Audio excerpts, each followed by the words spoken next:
So, um, so the art of not giving a fuck. Um, it's interesting when you start applying these things. I've read the book, I watched the movie.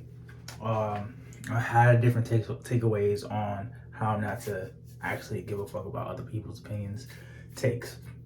And when I'm realizing that in this moment where you have the most time on your hands, or you're trying to develop yourself, or you're trying to become somebody better, there comes a switch where you have to understand that people do not care about you.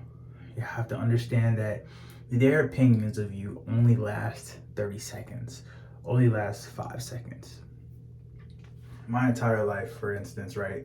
I've always had this narrative that I'd be like, yeah, I used to get bullied, I used to get hurt, so da da da. How did I get over getting bullied? I used to laugh at my bullies, right? Their jokes, I used to laugh at them, move past them. But what I didn't know as I'm aging at 25 is the same thing applies, right?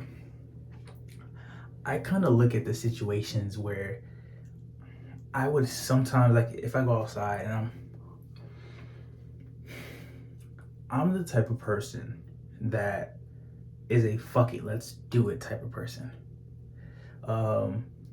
So when I have other people in mind, I can just literally feel like if I'm going out the way to change me, I would literally say, nah, fuck that. I'm gonna do me. So essentially put myself in a position to be super uncomfortable, to be like, I don't care what you think about me.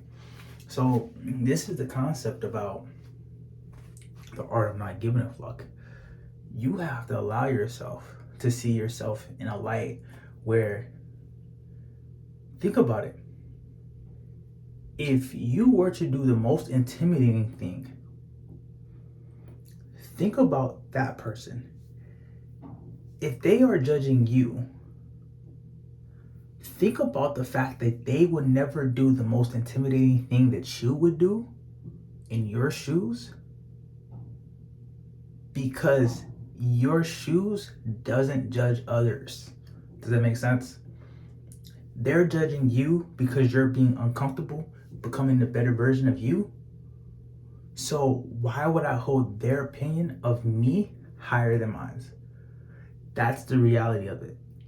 And the more and more I start to realize this, is like this week I'm gonna actually go forward and actually like start posting on TikTok, right? And because I used to create a lot of TikTok content for my brand and everything, but I would never do face content. I would be super uncomfortable being like, yo, why would I want to be on face? What stories do I have? And it's so crazy because I seen a video of this dude was talking about, like, you have no audience when you press the big red button on your phone and all of a sudden it's something completely different. See, I'm so comfortable being on YouTube now, being able to talk freely about my thoughts and how I think about certain things, because I practice being out there. I practice putting myself out there. For me, it's like, okay, I started out the chunk. When I first started YouTube, I was like, yo, I'm gonna do 5-minute videos. Now I still hold myself to that same standard, but I now know how to talk about different things that I care about and not be afraid about putting myself out there. So it's kind of the same kind of concept. It's different because it's like I can easily take these videos and post them on TikTok and just have my monologue be on there, right? But honestly, it's always been about allowing yourself to be uncomfortable in positions, to really just say, well, that person would never be in my shoes because they're judging me. So because they're judging me, because they're not in my shoes, they do not get the respect of me trying to feel or understand their value that they're putting onto me by literally giving them a value score of 0 and not giving a fuck. That's how you become better. That's how these opinions get destructive, and get bent in that illusion of holding other people's opinions of you. I'll leave with this. One of my favorite verses is in the Bible. It's in Matthew chapter 5, verse 14 and then 16. And basically the Bible verse is, you are the light of this world. A city on a hill cannot be hidden. in that context, allowing your light to be as bright as possible, that goes into the same thing with verse 16, right? Allowing your light to be as bright as possible, as large as possible, right?